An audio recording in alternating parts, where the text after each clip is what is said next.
Next, 10 centimetre લંબાઈ ધરાવતો સળિયો 5 × 10⁻⁴ વીબર પર મીટર સ્ક્વેર તીવ્રતા ધરાવતા ચુંબકીય ક્ષેત્રને લંબરૂપે ગતિ કરે છે.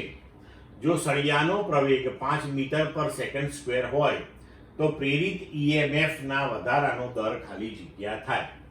A 20 × 10⁻⁴ વોલ્ટ પર second, B 25 × 10⁻⁴ volt second, C 20 × 10⁻⁴ volt second, D 2.5 × 10⁻⁴ volt પર સેકન્ડ.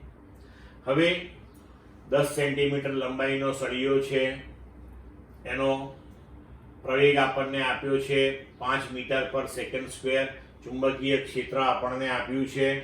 તો એમાં સળિયાના બે છેડા વચ્ચે ઉદ્ભવતું EMF E બરાબર BVL. હવે આપણને પૂછ્યું છે પ્રેરિત EMF ના વધારાનો દર એટલે કે dE/dt.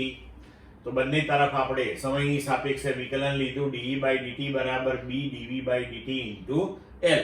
પણ dV/dt એટલે શું? પ્રવેગ.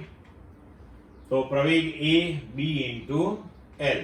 તો પ્રવેગનું મૂલ્ય 5, B 5 × 10⁻⁴, 10 સેન્ટીમીટર લંબાઈ એટલે 10 × 10⁻² મીટર. આને ઉકેલીશું તો આપણને જવાબ મળશે 2.5 × 10⁻⁴ વોલ્ટ પર સેકન્ડ. એટલે વિકલ્પ પ્રમાણે આપણો જવાબ થશે D. ક્લિયર મિત્રો?